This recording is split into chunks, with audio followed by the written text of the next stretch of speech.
So this is Bar Banter episode 14. You got it right. Not to be confused with the 13 that was last episode. You know what's happening right now though is like the Pistons are chasing us like They with are. their win streak. They So are. they're at 13 games now. And also what happened is so they tied the franchise record which happened twice before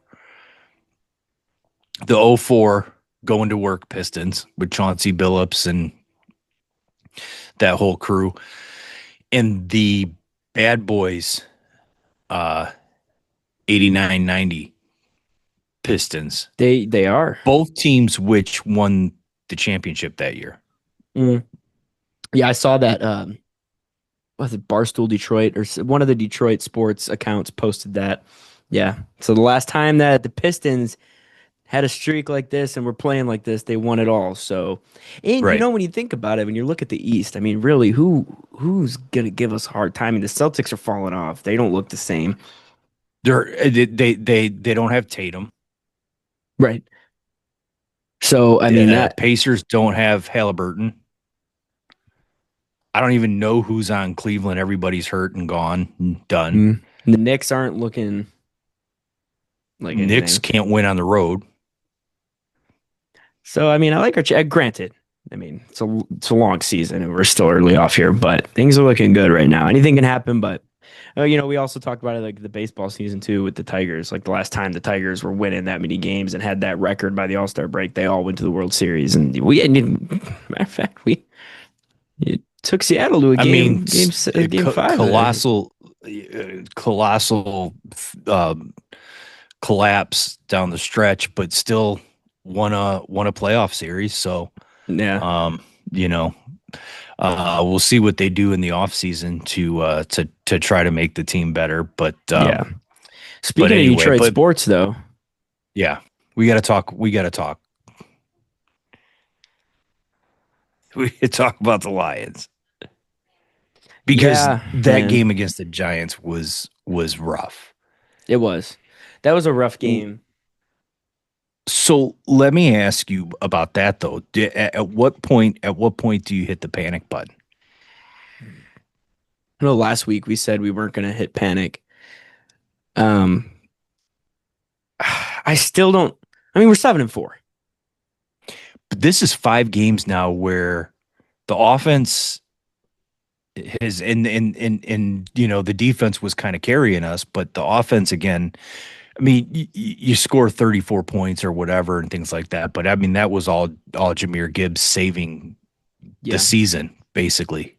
You, yeah. you know what I mean? It On his was it own. was all Gibbs. I mean, I'll say this, like, okay, I'm kind of in between, right? I can see where the alarm comes in, but I can also kind of see where the like relax is. I'm like kind of in the middle here because like when you watch the team last year, you watched the team and you were like, wow, this team is good. This is a team that could win a Super Bowl. I'm watching this team this year, and I don't see this team even winning a playoff game right now, if I'm being serious. So it's a little Yeah. scary because you look at last year's team, they're exciting. That's a team that you're like, yeah, like I'm confident, like that team was good. I mean, last year we would have beat the Giants 59 to, what we would have put up 50 on the Giants last year, right? So I mean, we when we played 2-9, 2-7, 3 and 8 teams, whatever. Last year we were putting up 40, 50 points on them. So to go into overtime and have to come back after being down 27 to what, 14? I Yeah, mean, it was not good. Defense struggled a little bit. Offense again. Look, where my concern is on the offense is the passing game is completely disrupted because Goff is under pressure. yeah. And again, like we talked about last week, and for all whatever, I mean, if Goff is under pressure, he's very mediocre at best, hmm and that's a problem. It is. And so I don't know if something needs to happen to get that right. Like so Dan Campbell took over calling plays, and then they had that game, where they put up 50 points and everything else the first game. but since have gone back to struggling like they did under John Morton. So is it? But to me, it's all up front. Yeah, it's You a know big offensive what's line going issue. on? What's going on up front? Like, why are we not protecting Goff anymore? And Well, why are we having issues there? Well, okay, so you got to start with all right. So I'm pulling up the injury list here for the offensive line because it's been throughout a whole season. Yes, Sewell did play against the Giants, but he's been hurt. He missed a game. He's not 100%. Decker has been not 100% really in the last like couple years, I would say. I mean, Decker's been battling injury for the past few years. Ragnow hasn't been healthy, and then also you're looking at like a battered up offensive line. You can't have a guy like you say, like you can't have a guy like Goff back there with no healthy offensive line. You just can't because Goff is not the type of person that can make plays when the pocket collapses. Goff is not the type of player that can go out on his own and kind of change the script there. Like he's not a Lamar, he's not a Josh Allen, he's not a Baker Mayfield who can make plays, extend plays. Like he just can't. Like he's a robot, right? He is a robot. He's a Right. system guy. So you have to tell him exactly what needs to happen. And if any part of that plan falls apart, he cannot go out and do it on his own. He just can't. And I hate to say it and I hate to sound like that guy, but we're watching it unfold now in front of us.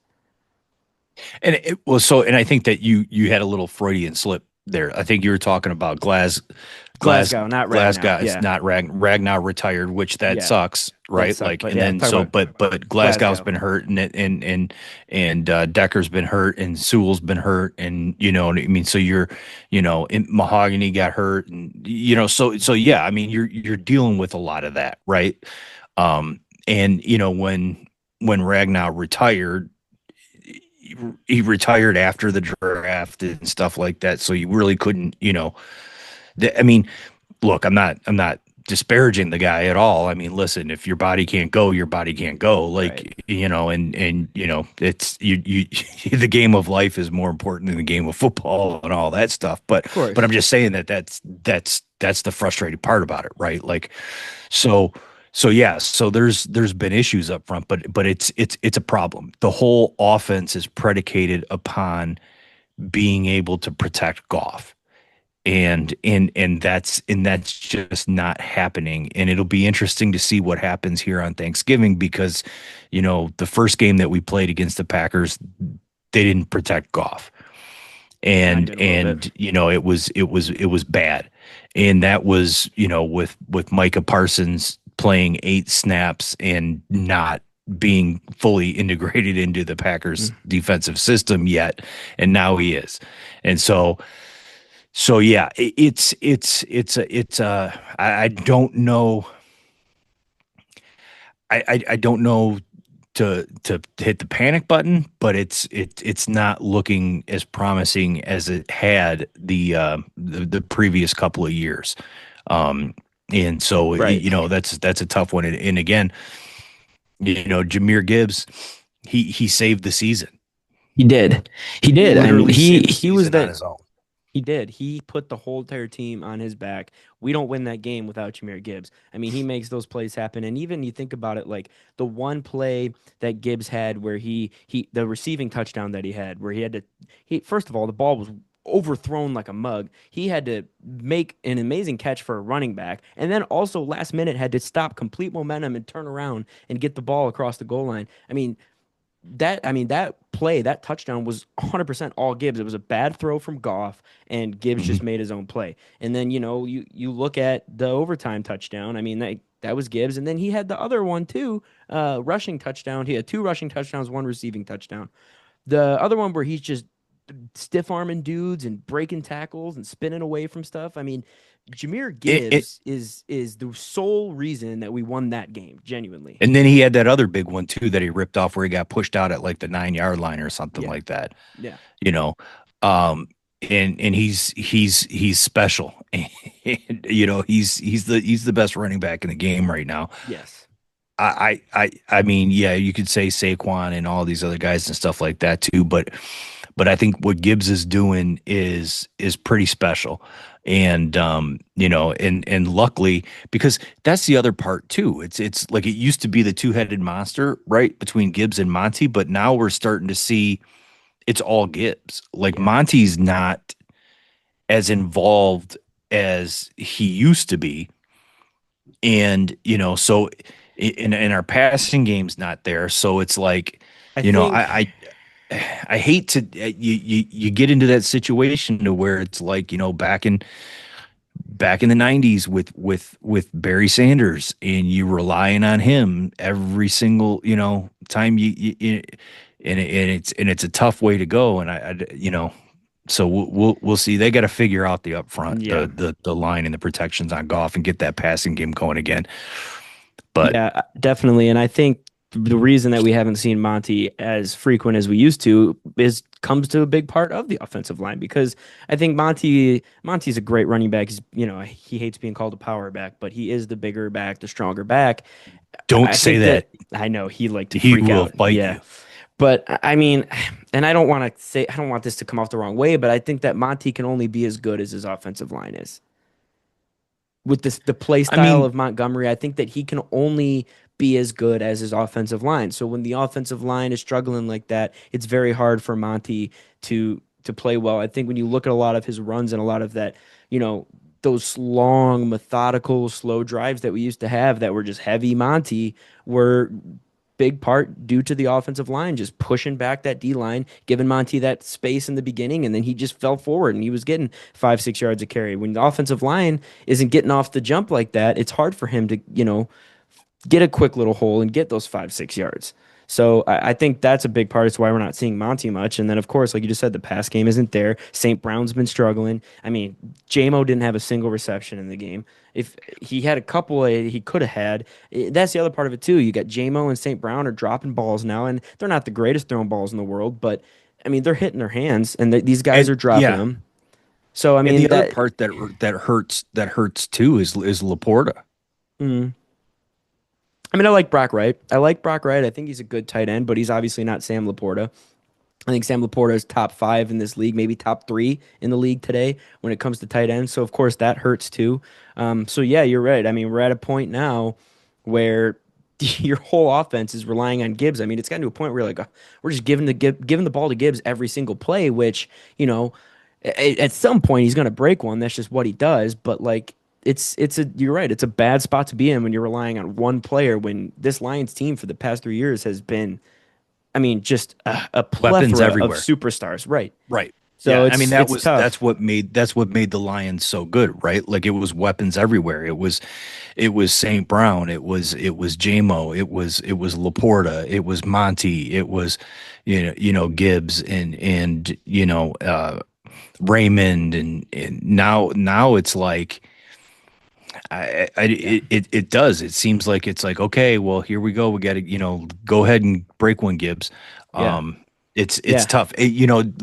Brock Wright, look, Brock Wright is Brock Wright. You know what I mean? He's a backup tight end for a reason. He's a very good backup tight end, but he's your backup tight end. He's not like Sam Laporta is that guy that you can rely on when you get into trouble, in the third down and situations and stuff like that. And you know, JMO, his game relies on the rest of the offense clicking yep, because JMO is all about speed, right? And so if you're going to let him get down the field to throw a deep ball to him, then Goff has to have time to be able to allow JMO to get down the field and then throw that ball.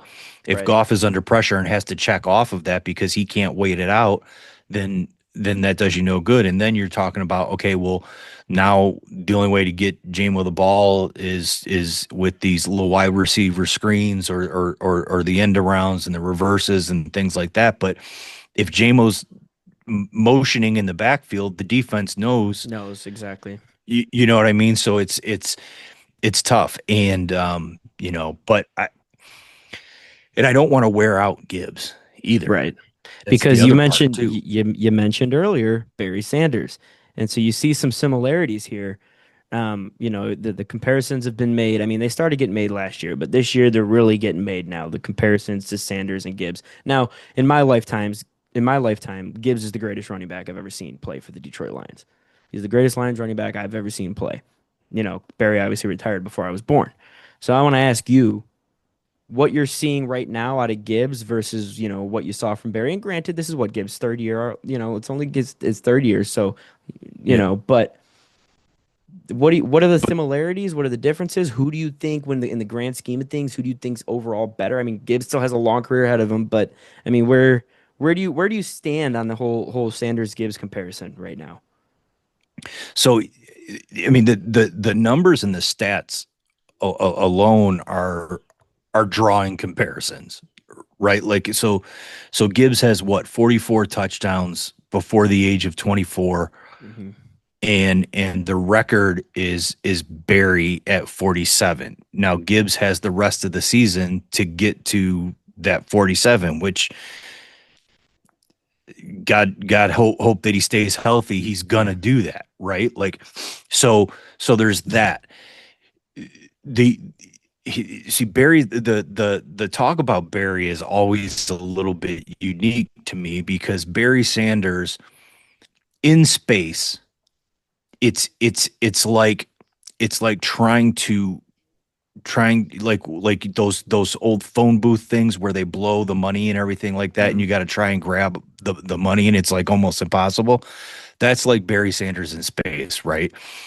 I mean, he was 5'8", he was 200 and some pounds, he was low, he was powerful, and so he was going to make you miss. The thing, and so he's got that talent that nobody else in the world has. So, Gibbs, whatever, just nobody who's ever carried the football has that with Barry. Now, what I will say is Gibbs is faster. Okay, like there was a lot of time, maybe in the first couple of years, Barry would be able to break one for 80 and get to the end zone.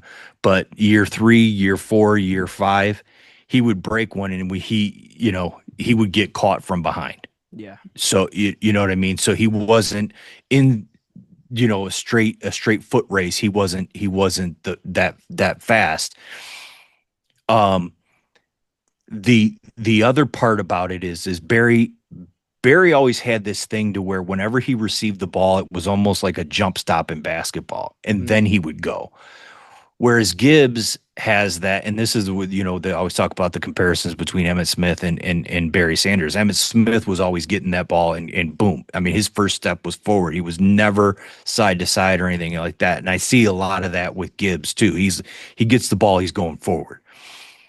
But he also has that little bit of wiggle in the hole. the when he puts his foot in the ground and changes directions, it's the Yeah. same You're as not. what you kind of Yeah. see with Barry. Now Barry would do that 6, 7 times in a row, and it was just like, what is he doing? Whereas Gibbs does it once and then he's gone, right? Like so, I think that over the course of a career, I think Gibbs can eventually probably, more yards, more touchdowns, all of that kind of stuff. There's some similarities, but they're a little bit different kinds of backs. Like Barry never really caught the ball out of the backfield. You can Yeah. use Gibbs in the passing game.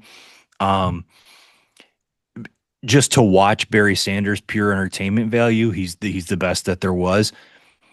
I think Gibbs' numbers and the winning and all that other kind of stuff. Now, obviously, you have a team around you and stuff like that. I think he's going to surpass Barry in a lot of those things.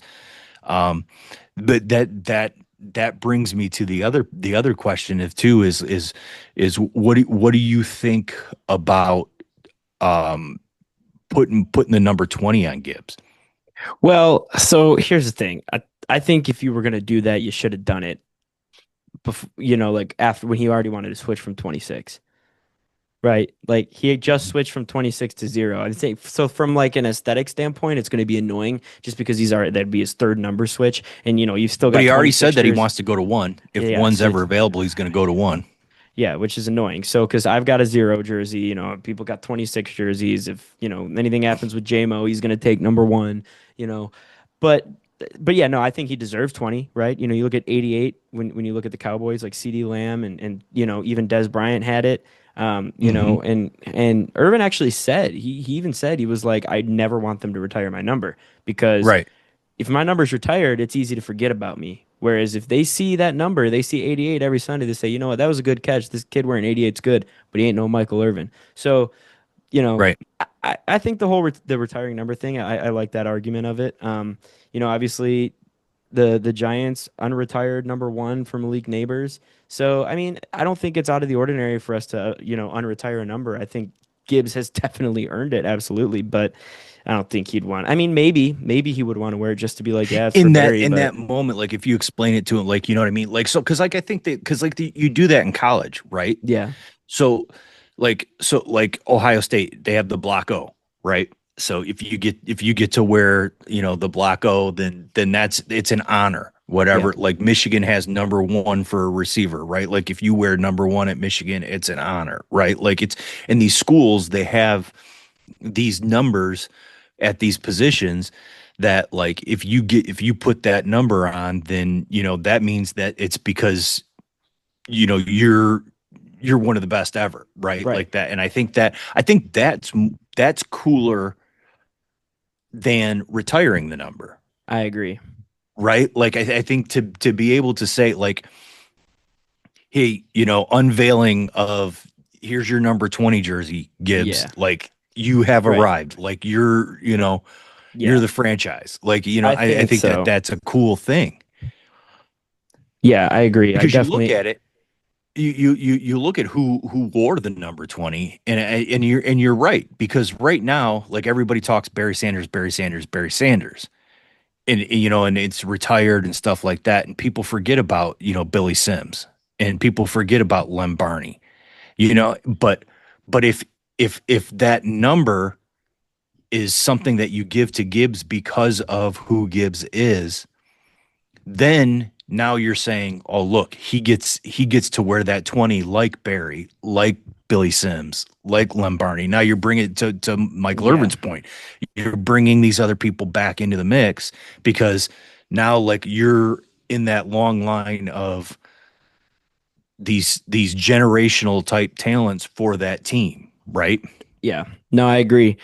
I think it would be really cool to see number 20 in the backfield again out there, and Gibbs would wear it very well. It would not go to waste giving it to Gibbs. So I think that would be pretty cool. But I mean, I don't see it happening, but it would be pretty cool. Yeah. But speaking of football, though, NFC North, do we wanna do we want to bring in our guy here? Is he available and ready to go? Well, so I sent him a thing. We don't know. We might have a guest. We might not. I the last text I got from him was he sent me some pictures. So we were gonna bring my guy Bill on, who is who's in Chicago, and he's a Bears fan, and he's loving this season. He was telling me all last year, right? Like he's like all I want is Ben Johnson. I want Ben Johnson. I want Ben Johnson. And hey, look, it's looking like it's been a good thing. But so I reached out. We were talking earlier, and he is he is in a golf league, a winter golf league, at the simulators. And so he's doing that. He sent me some pictures and stuff like that. So I don't know, like when it depends. He might get a little sauced up, at Yeah. the bar, and maybe not. Whatever. I don't know what time the league ends or anything like that. But so we'll see. So he could join us at any time. He may or may not. If he is, then we'll get that perspective and that stuff going. But yeah, um the the Bears, they're that the division's tough. Yeah. The only thing that's not tough in that division is nine. God, he's such a stinker, dude. He sucks, man. He sucks. He's so bad. Do He's you literally remember? he's garbage. Do you remember all the crap we took in the comments Oh yeah. after that Lions game when I was like, dude, he's not it. And he's not accurate. His numbers were terrible. And like, yeah, they won the game, but they won because of special teams and defense, and they won in spite of him, and all this other stuff. And now it's like, I mean, it's to the point now to where I saw a thing, and I forget. I think I sent it to you when I saw it, but it said something about since the year 2000, there have Hmm. been 852 quarterbacks Yes. started or something like that. He Hmm. ranks He's 851 out 851. of 852. Yes. And the only one worse than him is Jamarcus Russell. But in all reality, J. Russ. Jamarcus Russell actually has thrown for more yards, and more touchdown passes. So, And but I saw another thing today that said that if he would have a almost better passer rating if he spiked the ball on every snap. right, I think because he wouldn't turn the ball over. Right. it's like Yeah. what it's if you spike the ball on every snap, it's what it's like 44 point something or whatever, and he was at like a 48 points something. So Yeah. he's like just barely above if you were just to spike the ball on every single snap.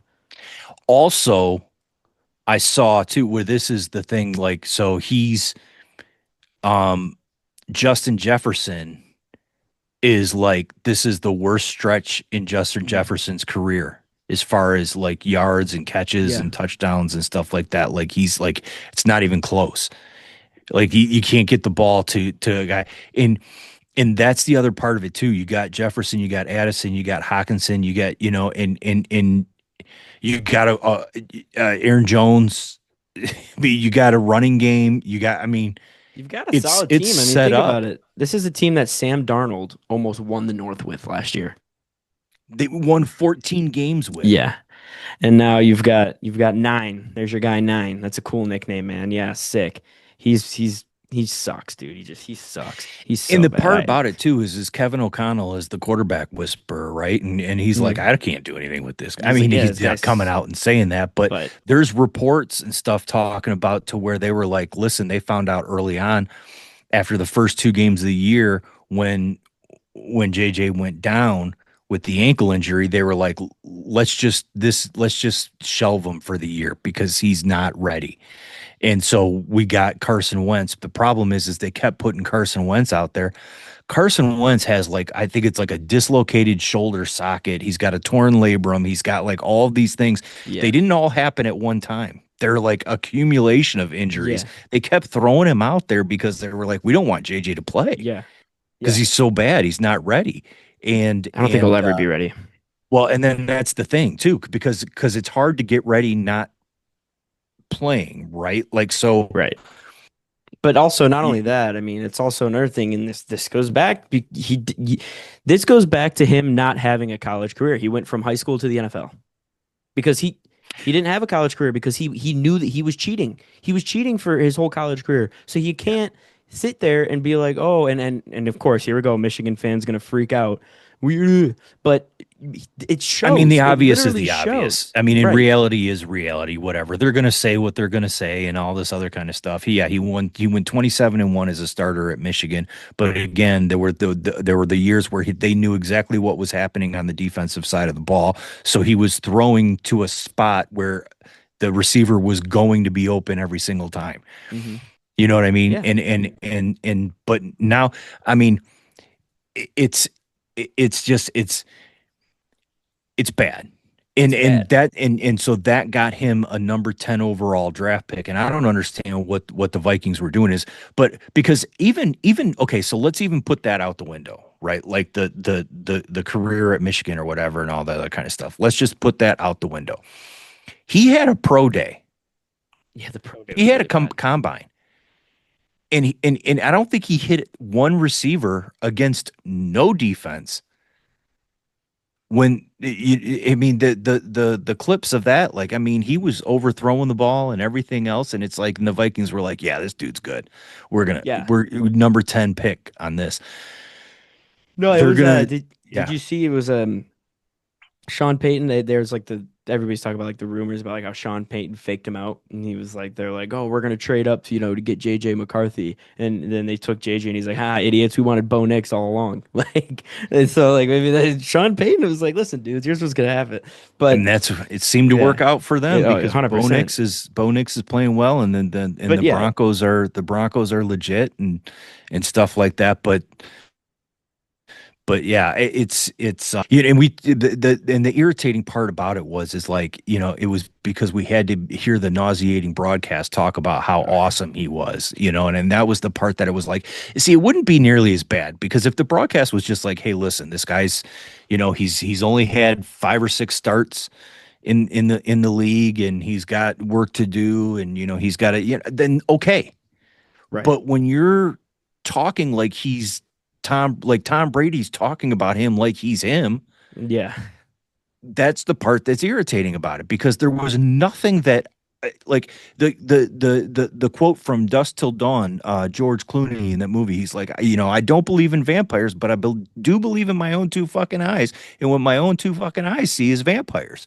yeah, I mean, that's like what we're looking at here, right? Like, you, it's like I brutal, don't know what you're it's trying to tell brutal, me, like because I see something that's not good. yeah. You know It's what I brutal. mean? So It's brutal. He's not good. It's brutal. Vikings suck. McCarthy sucks. He's garbage. But and then also, so you had the Colts and the Chiefs. That one, the Chiefs came back, kind of reminded everybody, hey, we're still hanging around. A yeah, lot of that was Colts fans frustrating. mad. A lot of Colts fans mad about that one. You had the lead there and you kind of blew it towards the end. Listen, the shape of the NFL is interesting right now. Cowboys beat the beat the Eagles, so I mean, it's like once again, I don't even really know who the top dog is anymore. Because Yeah. anytime you think there is a top dog, they lose. So right now, I'm looking at the rest of the league, and I really, if you ask me right now, gun to my head, who's in the Super Bowl this year, I don't know. I don't know. I really don't know. Like, there's nobody that really stands out to me. I guess maybe the Rams right now are the only team that I think has played the most consistent ball. Would probably be the Rams. Right. Yeah, good old Matt Stafford, Ah, 16 he's years in gonna the league, he's and gonna he's play till he's he's 100. I love it. I do. I still love watching Matt Stafford out there balling out. And he's got a little bit extra motivation there because I don't know if you know, he was friends with Clayton Kershaw. They grew up together. Really? They Okay, I played did not know that they played baseball together, they played football together and everything else. And so Clayton Kershaw won a World Series with the Dodgers. And so now his buddy, because um, they're friends. they're friends. Yeah. Okay. That's in a little bit of insider information Yeah, I didn't know that that. you don't Yeah. know. They never mention it Um, ever. they don't, but you know what? I want to look it up because um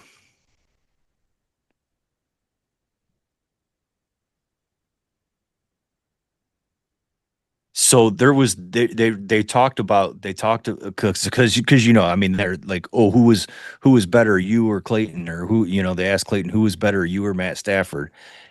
um and they both said no, it's not even us. It's I'm trying to draw what's the guy's name? Oh, come on, stupid, I can't get it now. What was the guy's name? I don't know. I didn't see that part. But there was a kid that they both said the kid's name, and they were like, this dude was unbelievable, he was awesome. That's gonna debug me. I You'll got think of it towards the end of the episode. Yeah, But yeah, but yeah, but right now it's looking like the Rams are the top dogs. It might be the Rams league. I kind of like it. If the Lions take a shit, I'd like to see Stafford get another one. Why not? I think that'd be pretty right, cool. yeah. So uh this is gonna I can't even Google it the right way. Did you know Matt Stafford and Clayton Kershaw played Little League together? Really? Yeah, Little League How teammates. about that? Learn something new every day, huh? Yep, yep, Who it's would have thunk unbelievable. it?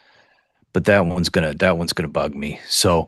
Um, so yeah, so we're waiting to see if Bill's gonna join us. He's still listen. I'm gonna tell you, he's probably Probably a no-go um at this point. he said, that was the thing. It was like that way he doesn't lose his ball as opposed to playing out on the regular course and stuff like Yeah. that. So, but all right, I can't find this. Who was the kid's name?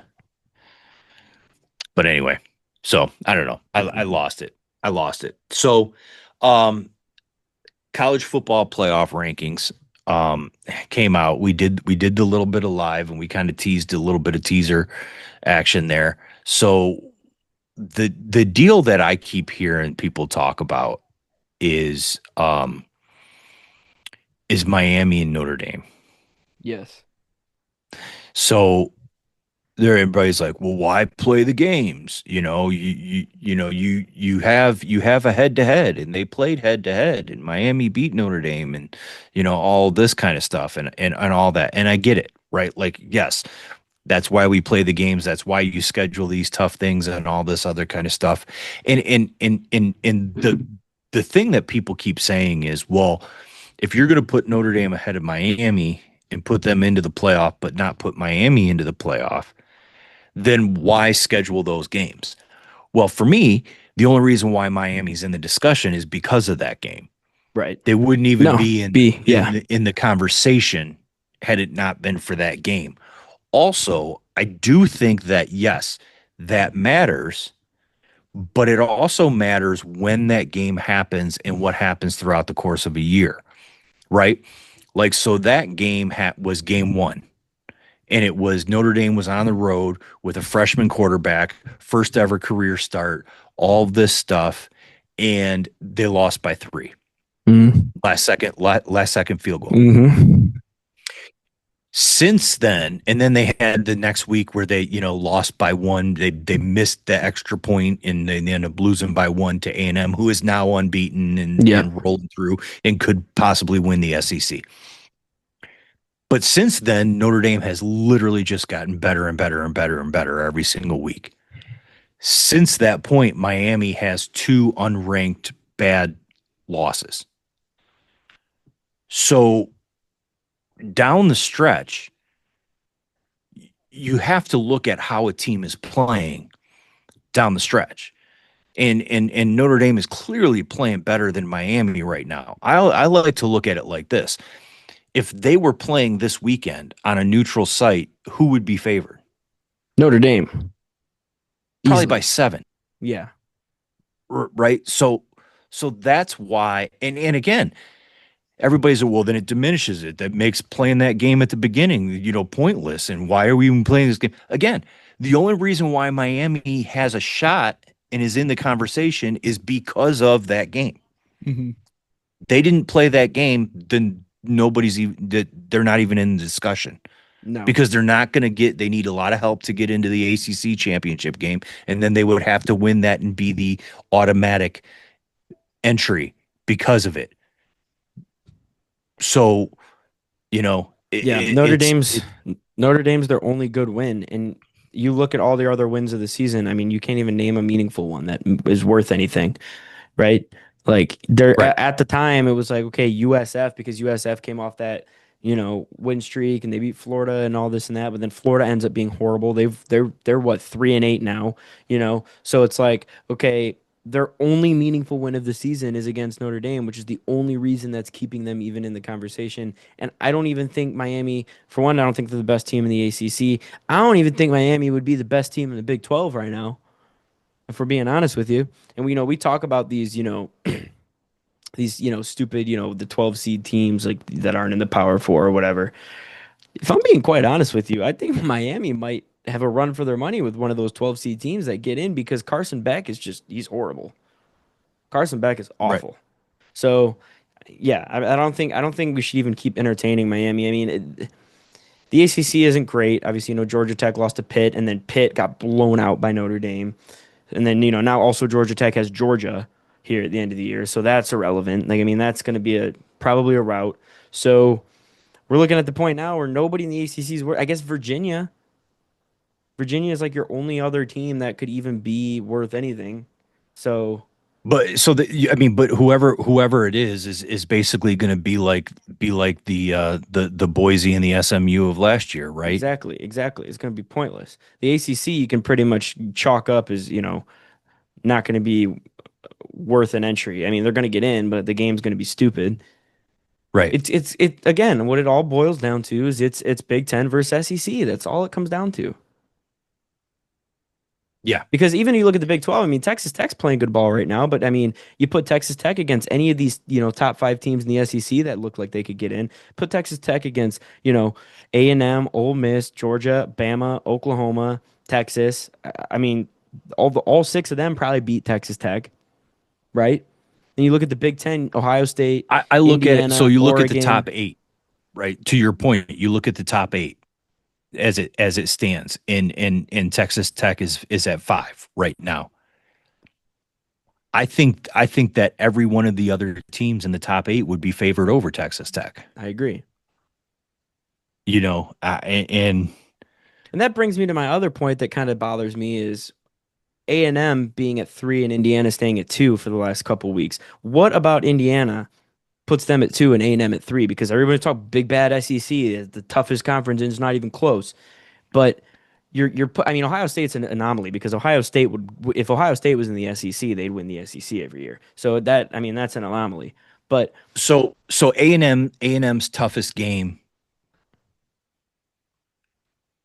outside of the Notre Dame game is coming up this weekend against okay, and Texas. what's Indiana's toughest game? They Oregon. That's it. They've both had one tough game, I guess. So by that, what does it matter? So I mean that's where it comes down to. So you look at okay, so here's the thing. So we know that there's the big three in the Big Ten, right? Like so it's Ohio State, Indiana, and Oregon. That's it, right?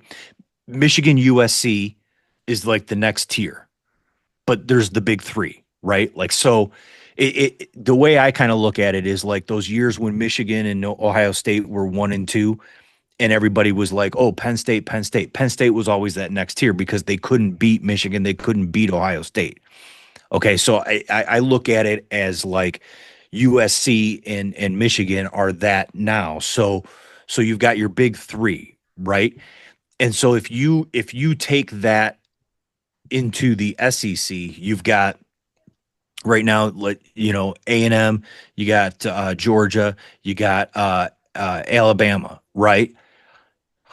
And then let's take A&M out of it and let's put another one up there. So it would be Ole Miss, right? So A&M hasn't played those three teams.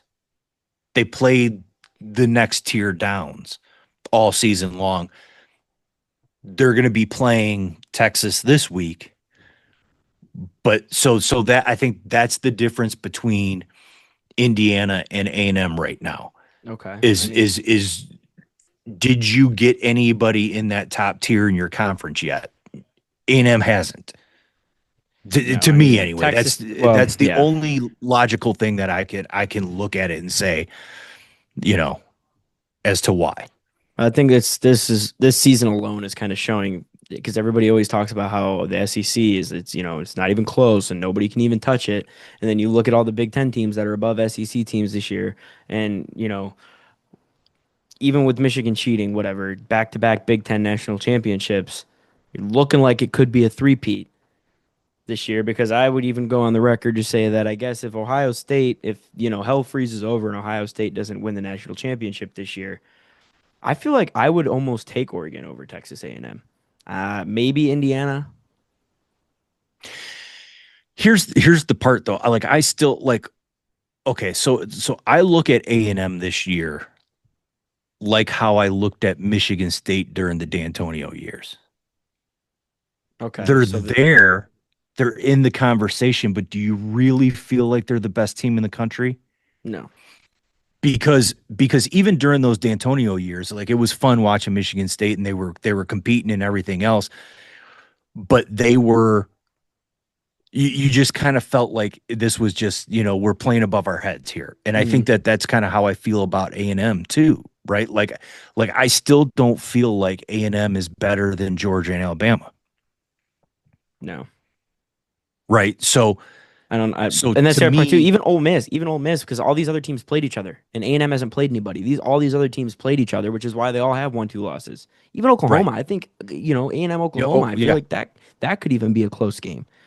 I mean, But Oklahoma's losses came when Mateer got hurt and was trying to fight his way back, right? right, Like right, it wasn't like, when he's been healthy, they've been unbeaten, right? yeah, Like so and then that's the other part of it too, right? So that's kind of why, because for me, I think that Indiana can beat. I mean, they showed they already beat Oregon. Oregon. So because even last year when Indiana was the talk of the town last year, and then they got throttled by Ohio State, and then they didn't get into the Big Ten championship game, and then they lost to Notre Dame. So they didn't have at any time they played anybody that was worth anything, they lost. So it'll be interesting to see this year. I mean, they've already got that one against Oregon, that's already better than they did last year. So we're gonna Right. see now. They're gonna lose to Ohio State in the Big Ten championship game, but you'll still get in the playoff, and you'll be able to prove yourself again. So we'll see how it goes. I mean. Uh, Again, this is all fun and games, but I think once again at the end of the day, I don't think it's going to matter because Ohio State's just going to run the table again, is what I think. But it's still entertaining while we still have it. But But that's the other part of it too, though, right? Like, so we're looking at these playoff rankings and stuff like that. Right now, they have Ohio State and Indiana getting a bye, and that's not going to happen. yeah, because even if you're telling me that if Indiana loses to Ohio State in the Big Ten championship, they're still going to be 2 or 3 or 4 No, because they've got the winner and the loser of both the Big Ten and SEC championship games at 1 through 4 right now, which is right, going to change because you can't take the loser and give them a bye. Because right. then you got to put the ACC champ or the Big 12 champ at the other 3 and 4 spot. Because 1 and 2 is going to go to Big 10 and SEC, Yep. and then your 3 and 4, you would have to put ACC and Big 12, right?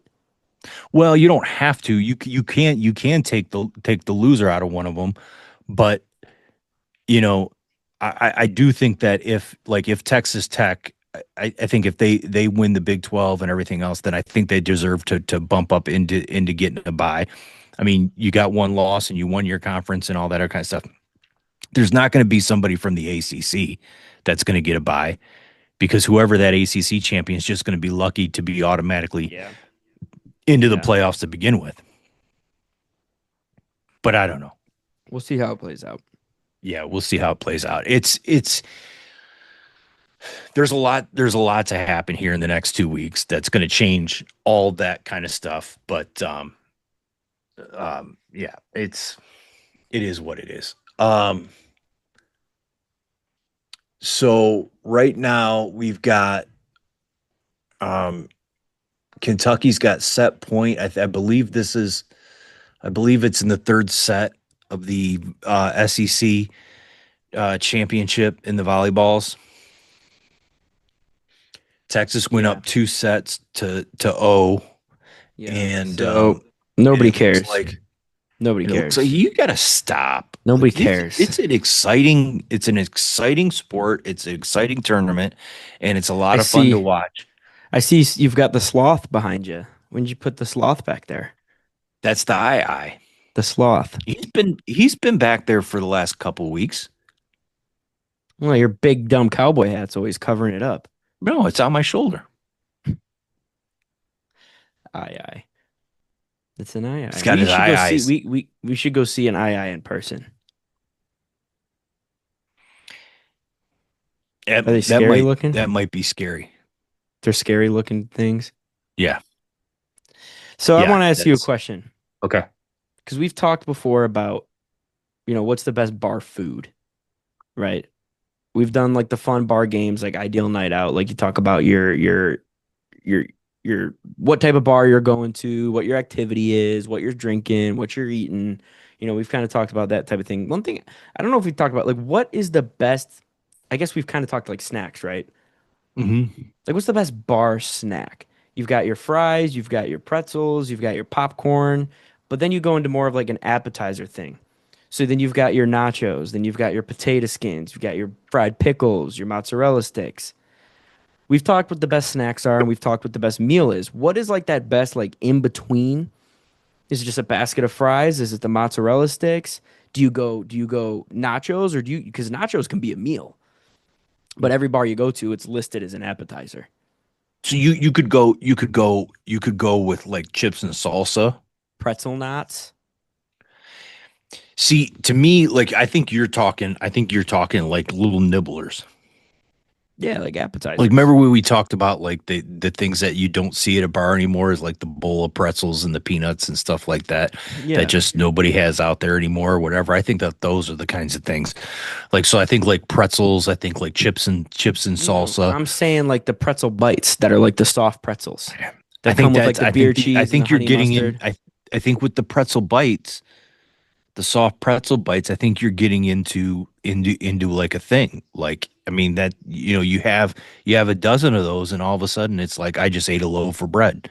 Yeah. See, a chips and salsa is or like a popcorn. To me, like the popcorn. Like if somebody's got a popcorn machine and you can get the Yeah, all popcorn, then the day. popcorn's the way to go. So what about you're out on mozzarella sticks or fried pickles?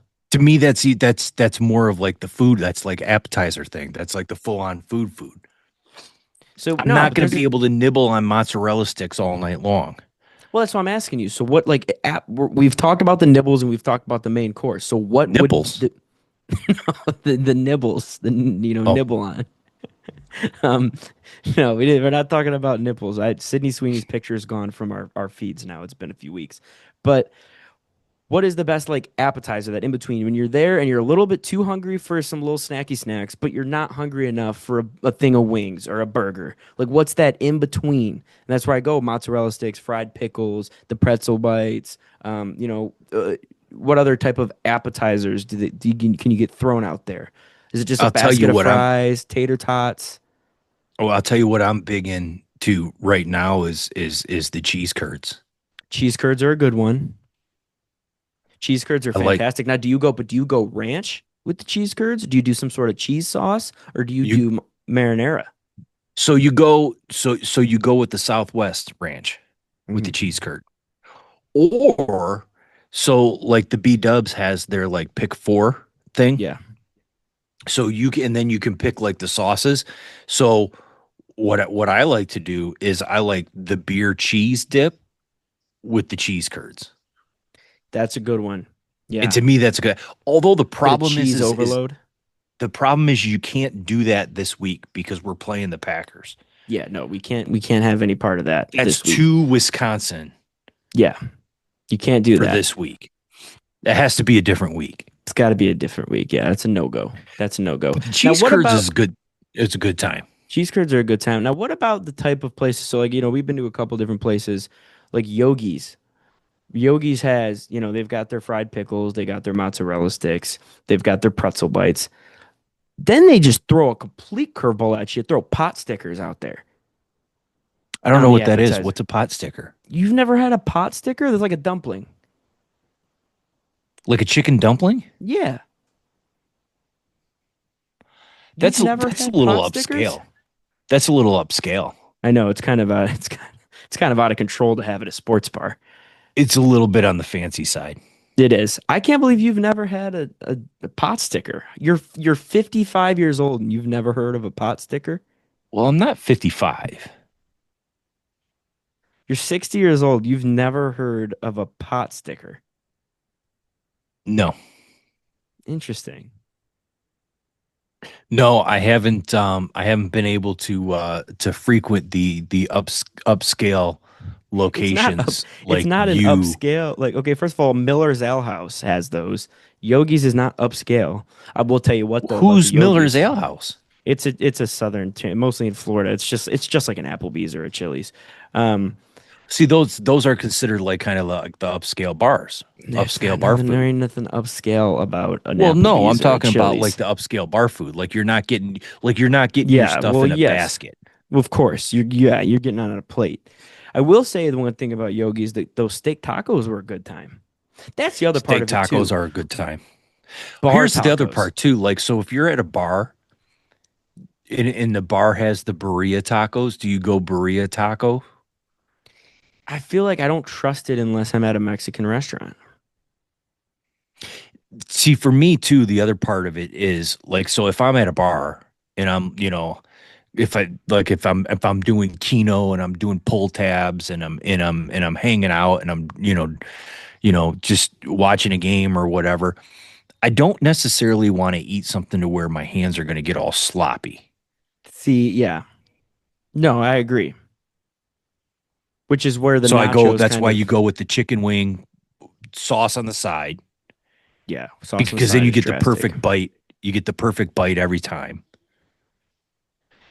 Sometimes even the burgers, like sometimes if you go with a burger, it can be It can be too much.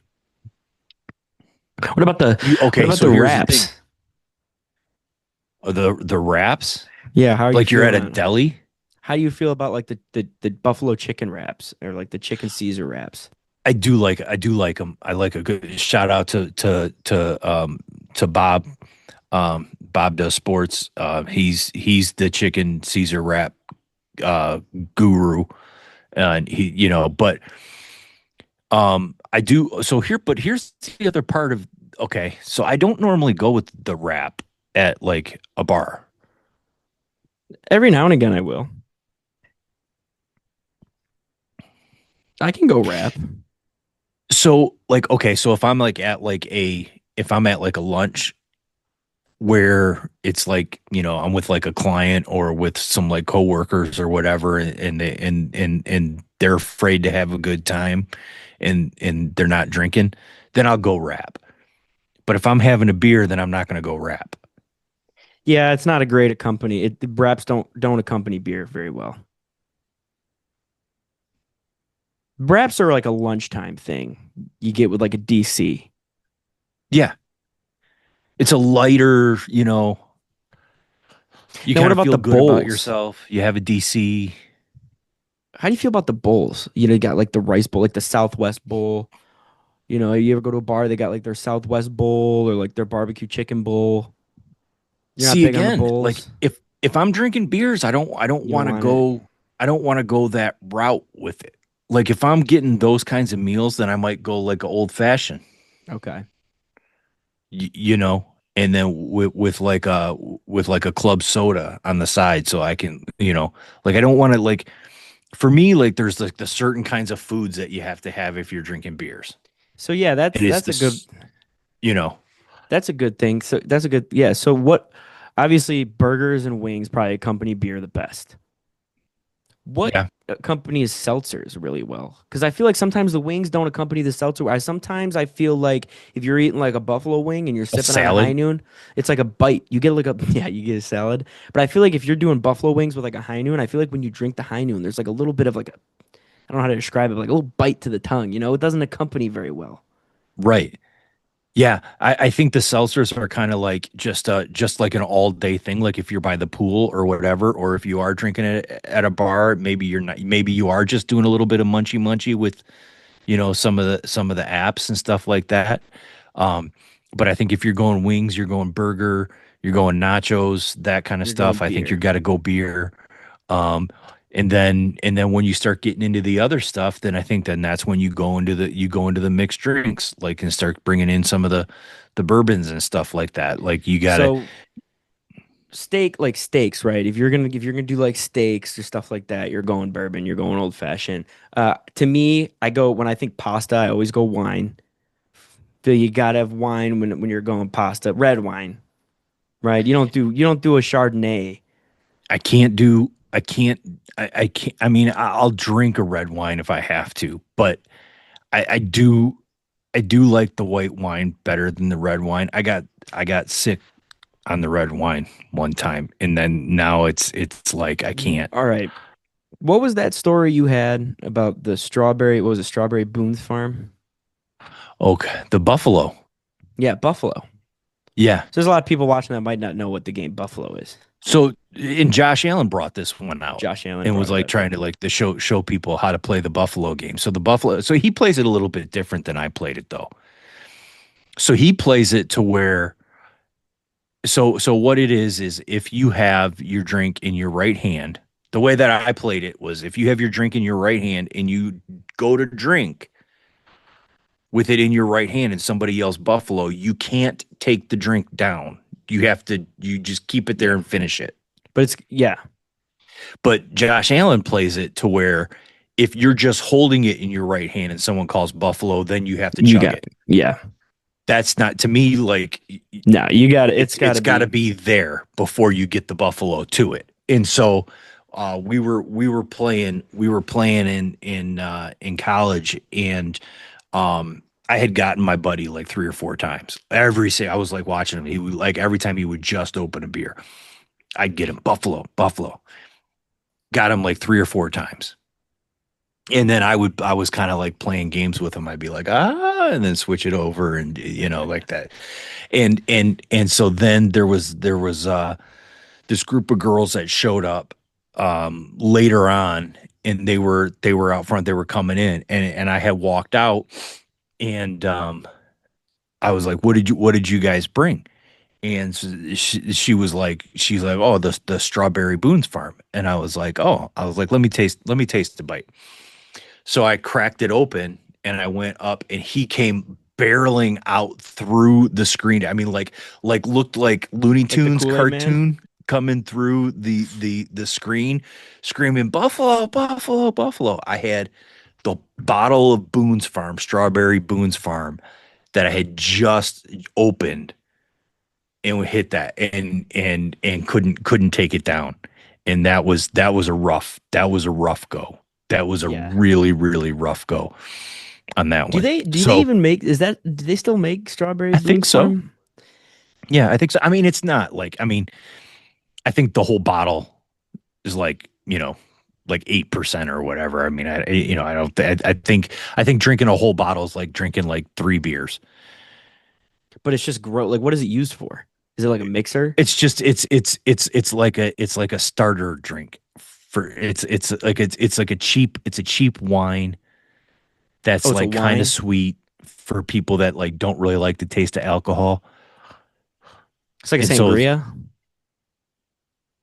it's lighter than that. So it's like a wine, but like okay, so think like if you take like a glass of red wine and you fill up like half a glass and then you fill it all the way up with water. That's kind of where you're at. Yeah. It's like pink, but it's Is it not like like is it like a thicker is it like a milky creamy substance or no, is it's a it is wine. It's light and crisp. It's like just it's just a sweet low alcohol probably a lot of wine. sugar, huh? A lot of sugar. Yeah, that'll get you. That'll make your hangover 10 times worse. Yeah. Yeah. That's what'll And get it's you. not I don't remember like I don't think it's like a regular full size bottle of wine. I think it's a little bit smaller that they came in or whatever, but I don't know. Anyway, but it was bad. That's not Brutal. one you want to get hit with a buffalo on, No, that's a brutal especially right showing. off, right as it's being opened, because it's because then you're sick because you just got all that sugar in you. That's like it's the Smirnoff Ice, like when you ice somebody. Yes, yeah. So think of like a Smirnoff Ice, except twice the size of what a normal bottle is. That's kind of Uh, what you would be It's like a what you would 40? be doing. No, not like a 40. Probably like a deuce deuce, Okay. double deuce, like a 22 you get, and yeah, something like that. But That's like gross. like a taste of a Smirnoff Ice. Yeah, that's gross. It's not a good time. We should drink one. Maybe we should do one for the pod next episode. We should sip on those. Some Boone's Farm, Some Boone's Farm at the next fancy with episode. it. We could do Yeah. we could get some Franzia boxed wine. Yeah, there we go. Like Tommy liked to drink his box wine out of the mason jar. He did love the box wine. Like he would be out there by the Yeah. grill and he'd have the box Yeah. wine sitting next to, In a and he solo would cup. just, yep, Yeah, loving it. if you guys go back to the episode we got Tommy Dukes on, you'll notice every now and again you'll see him pull the mason jar of red wine. And he had like filled to the brim too, by the way. Like Oh, it's not yeah, like a mason jar, yeah. just red wine to the brim. You'll see him sip on it a You couple know, it times. It's a was good just the time. driest, Driest. just like after you're done drinking it, like your mouth is just like, I need like Yeah. a gallon of water. Just, I mean, just thinking about that makes Yeah, me want to yeah. take a sip. Just so much cotton mouth in one setting, but well, all Okay, right. so the last question. So let's just let me give you one more question off of Okay. that, and then we can wrap it up. Apparently, we'll try to Well, it's get already Bill been an another time. hour. Yeah, yeah. Yeah, we'll try to get Bill another time. He's um, but whatever. So to that point, like so, what are the games that the kids are playing now at the parties? Hmm. Because we had like the Buffalo, and then we would have like the card games and stuff like that. And Yeah. see, I was even before like the beer pong and that. Now Hmm. you guys got this four square whatever deal goes on Yeah. and all that other kind of stuff. What games are the kids playing nowadays? So the four square one you're referring to, that's like a dice game. I forget what it's called. I've played it once and I'm not a big fan of it. Um, Essentially what it is it's you got two teams and then there's a line in the middle of the table and you just throw your dice in the air and it has to land on their side and then bounce off and hit the ground for points. If they catch it, then no points, things like that. If the dice just smacks the table and just stops and they don't catch it or if it doesn't fall off the table, whatever the number is, there's like a rule to how many sips you take or whatever. I mean, it's all right, but it's a long game because I mean, dice throwing dice in the I mean, half the time you miss the table completely, stuff like that. Boom Cup is a good one we've been playing. Played that. Have you ever played Boom Cup? I don't know what the boom cup is. Boom Cup's a good one. So you have a bunch of solo cups, like a shot's worth in there of whatever, like a beer, a seltzer, nothing crazy. And then there's one cup in the middle that's filled to the brim of same thing, beer, seltzer, whatever. And that's the bitch cup. And so what you do is you get two. So there's a bunch of. I mean, you could play with as many people as you want, really. But there's usually about 20 to maybe 25, 15 to 25 people around the table, and you got two ping pong balls, and you start on opposite ends of the table. So one person pulls a drink, takes their little shot or whatever, puts it. They have to bounce it into the cup. Once it lands in the cup, you pass it on to the next. Well, what happens is when you start like this and you go this way, eventually somebody catches up to somebody. There's also other rules, like if you get it first try, you can like give it to somebody across the table or whatever. And the idea is if the person next to you or even like two spots over to you, if you make it before they do, you can put your cup on top of theirs. So then you pass it on to the next person and then they have to grab a new cup and start over. And then you can pass, so like some people end up with cups like stacked high, like seven cups stacked high, and then you got to bounce it off the table and like get it in and it can just keep stacking and then until all the cups are gone and then you just keep playing until when somebody gets you on that last your goal is to get all the cups stacked. You want to keep getting it and keep stacking people. And so then the goal is once you get down to that like last cup, if the last cup there is the bitch cup, and then if all the cups are already gone, and then it's your turn to grab a new cup, and that's the one you got to chug it, and then the game's over when somebody gets the bitch cup. It's fun. It's cool. There's a lot of cool things to it. Those have been the two that are always at the tailgates that I was at all year. Beer darts. I'm sure you play beer darts. You sit in a circle, unopened can. That's Those that's are no just fun. silliness to me. Yeah. That's Well, just so silliness to me. yeah, I'm but glad that wasn't around. Although I grew up playing lawn darts it's the same as a thing. kid. I'm pretty sure it's the No, same game. no, it's not. Oh, No, well, no, no, no. you know what I'm I talking want you to about. Google. I want you to listen. We're gonna look at because so the lawn darts was a game for kids for like little children 10 and under, and these things were like huge. Really? Okay, so look at this. I'm going to show you this real quick.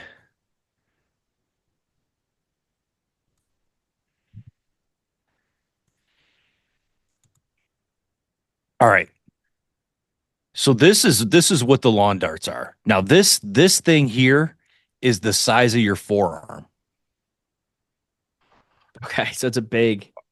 Yeah, and this here probably weighs 2 pounds, the metal tip. And what you do is you throw them, and we would just throw them up in the air and like try to see who would get hit with them. Well, that's not that's not a fun game. No, it's not. Who came up with that? I thought there was going It's to be more just what moral you to the did. story. That's all it is. You just like That's to it. throw it. You just try to not get killed by a lawn dart. Well, I mean, beer darts, I guess, is I mean, kind of the similar. actual game there was a ring, Oh, and you but would you throw it guys and would, try to like stick it in the ground in the ring, and you would get points or whatever. but But nobody. even then, like if you're standing around the ring and you got somebody who chucks this lawn dart at you, this size of your forearm with this 2 pound Like metal to tip knock on the people end of it. out, dude. Oh, it is unbelievable. Yeah, I mean, lawn Yeah. darts is pretty good though. You sit in a circle, you But got an see, unopened can in front of you, and then you have the darts, and you try and throw it and hit the can, and if you hit the can, then they have to shotgun it. But it's like you got to but watch see out because that like you got full picture, like real darts though. but that picture to me though. Oh, wait, here you go. Here you go. I'm going to show you this one.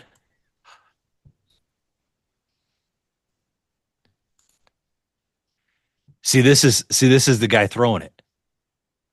Those aren't that big. They're not that big, but still, And you try to throw them into these little things. but that's not what you guys did. No, we threw them at each other, like up in the air. That's a Like good one. you'd stand, and then you would throw it up, and then like whoever ran away first was chicken. That's a good one. Oh, it's unbelievable.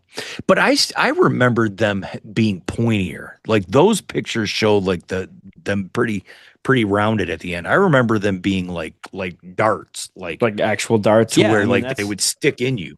that's like yeah, like beer darts. That's where you got to They watch got out. Watch you got banned. to watch your legs and your feet. Beer darts ought to be banned. That one's brutal. That one's So not a here, fun one. so the darts are typically 12 inches in length Okay. with a weighted metal tip. The Yeah. sharp, oh, here's what, so those, okay, so that's what it is, right? Like the sharp pointed darts were banned in the 70s. Well, yeah. But you oh, so then that's what you just had the round So, ones. no, we had the sharp ones. Well, I then was an hadn't 80s been kid. so they were They, banned in the 70s though. yeah, you couldn't buy them, but you still had them after, like your family, like your, like somebody in the neighborhood had them from a while ago. Yeah.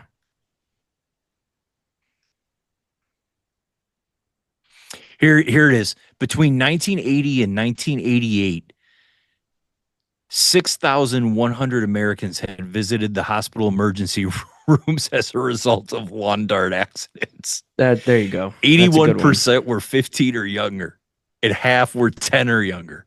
It's a good one right there. Yeah. That's good. That's good. Here, That's real good. look at this one. In 1987, a 7-year-old was killed when a lawn dart was Oh, thrown by her brother good. and it penetrated her skull. Good.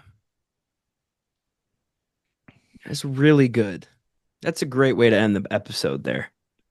So I'm saying, That's great. so that's why you talk about beer darts. I don't want any part of that, even though they're just the regular little darts and stuff like that. But I Well, if they I hit, I still mean, have they'll the poke you. flashbacks from If from from you the lawn darts. if you miss the can, that'll get you in the toe or the foot or the leg. I mean, you're punctured. You're bleeding. Yeah, I don't But I don't yeah, want any part of that. it's all the same stuff. Boom cup, the other one, and then ping or not ping pong, beer pong, and That's all there really is to it. Nobody does Buffalo anymore. Nobody does, really any card games. Unless card games aren't, well, I guess card games are like if you're staying in type of deal. If you're kind of just staying in with the boys or whatever, you're just kind of having like a house party card, like a Yeah, laid house party. back Yeah, thing. yeah, yeah, yeah. That's where the Because card, but like tailgates and it yeah, it goes downhill quick with yeah, yeah. the card But you games. you're the tailgates are all the other kind of stuff. Yeah. But yeah, so we got Thanksgiving coming up here at the end of this video will be up Wednesday morning, so Thanksgiving tomorrow, I guess.